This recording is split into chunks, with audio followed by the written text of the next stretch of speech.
Should I fix my investor loan to a principal and interest fixed rate, and for how long? Hello, this is Quang. Welcome to my Keep Calm and Mortgage On weekly podcast. Sorry for my nasally voice. My wife was sick, my son was sick, and I'm the last man standing. But I'm sick of the banks raising rates. So I've been getting a lot of calls from my clients lately about single question that's been bugging them since the interest rate rise on investor lending. In particular, the war against interest-only lending on investors and now owner-occupiers. So the question is, what can I do to reduce my interest rate if banks are just increasing them every week? I mean, banks are using every single excuse under the sun to increase investor lending. First, it was the tightening of overseas funding, then it was APRA's policy to cool the investor market down, and then it was APRA again for their new policy on not allowing banks to give out interest-only lending to new investors, and that is to be capped at 30% now, which means they can only give out 30% of their funds to interest-only products. No more after that, or else face APRA's penalty. But why on earth are the banks increasing interest rates on interest-only lending on existing home loans? And they're not just doing this to investor loans. Have we ever questioned why? And of course, the banks will backpedal and go, oh, well, it's the tightening of overseas funding. Not very consistent with your excuses, Mr. Banks, or should I call you opportunist crooks? Finding lame excuse to increase your profits and pointing the finger at everybody but yourself. They're also doing this to owner-occupiers. What did the owner-occupiers do to you? So the big question of the month is, what can I do to reduce my interest rates, Quang? Well, one thing, fix them. Fix them at principal and interest repayments. Whether you're an owner-occupier or investor, now it makes a lot more sense for an owner-occupier because you're paying down non-deductible debt. But isn't that bad for investors? Isn't that bad for negative gearing? You're paying principal and interest on an investor loan? Let me explain the latter, because I think you get the gist of owner-occupiers paying principal and interest loans. So why should you switch on a fixed principal and interest repayment on an investor loan? I'll list down the benefits from most obvious to least. To use the example of a client of mine, John Smith, not his real name, but actual facts. He has an investor loan for $1.35 million from Westpac, but his interest-only rate on a Rocket Advantage package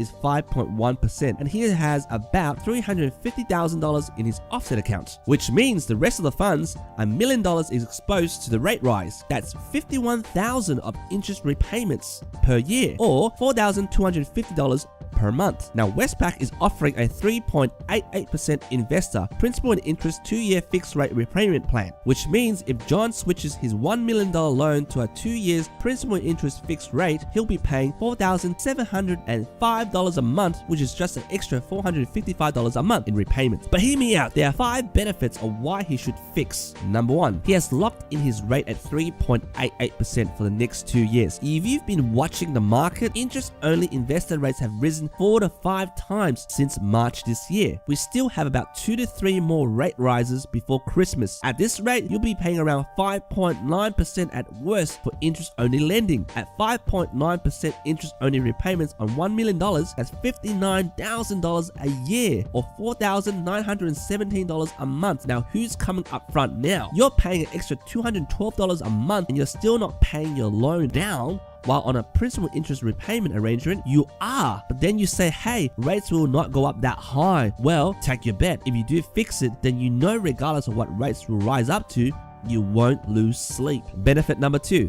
You're only fixing it for 2 years, so relax, guys. Your loan is 30 years max. It's not going to stuff up your negative gearing plans. Yes, your principal is getting paid off, say by average $12,000, but you can still claim the interest deduction on the remainder of the principal for your negative gearing purposes with your accountant. If your accountant doesn't know how to, ask me. I'll refer you one that does. Benefit number 3. This is just a bunker tactic. You know, stay low for 2 years, and once the bank has loosened its credit tightening and the war on investor lending has stopped, you can lower your white flag and put back up that badass investor flag and crank back out your interest-only repayment by doing a simple switch form to interest-only lending again. Easy. Benefit number 4. You just pay down 2 years of principal on your home loan. What does that mean? It means when the war on investor lending has ended, you have more capital in your home equity to to draw back out as a line of credit or cash out for investor lending purposes. Yeah, I know, you probably pay down say $12,000 to $15,000 of principal, but after 2 years, you can draw back out that $12,000 to $15,000 of equity and slap that back on your investor loan to keep enjoying that negative gearing strategy you had. Benefit number 5, lastly, your servicing actually improves. A lot of people think if you declare interest only on all your home loans, you'll be able to service more lending from the bank because the bank will not take into account of the principal you're required to pay off. So you have more cash flow on interest only lending, which means the bank should allow you to borrow more money on the 4th or 5th property. Well, that's wrong. 9 months ago, that was correct, but now, no way. Since the tightening of mortgage lending, it's actually worse if you're on interest only lending from a servicing point of view. Now, let me give you an example for a client has one existing homeowner on 5 years interest only and wants to borrow money for a second investment property. Say the existing homeowner he is on is $700,000. Say the rate is 4.7% interest only. Naturally, you would think the repayment for servicing is $2,742 a month. By the way, you can download my calculation sheets on the comments below on this podcast so you can digest this information slowly. And the bank will use $2,742 a month rather than $3,630 a month principal and interest repayments, which is $880 a month in cash going out in extra repayment. So you would think, hey, I'm better off from a servicing point of view to be on interest only repayment because I don't need to pay an extra $888 a month, which means I have an extra $888 a month to service the next property, which is a correct and logical way to come up with that conclusion. But that's not how the banks calculates your servicing. Not until now, because in the bank's eyes, you're on a 5 years interest only $700,000 loan with a loan time of 30 years. So in servicing, they will only look at the remaining principal and interest repayment year as their safety guideline. So in effect, 30 years loan term minus 5 years interest only, which means your loan term to them is 25 years, and they will use 25 years of principal and interest repayments commitments in your final servicing, which means they will use $3,971 a month in servicing, not $2,742 in servicing. That's an extra $1,229 per month of repayments you need to demonstrate you can service for your next home loan. So as you can see, it doesn't really pay off if you're on an interest only loan repayment, as the banks are actually more conservative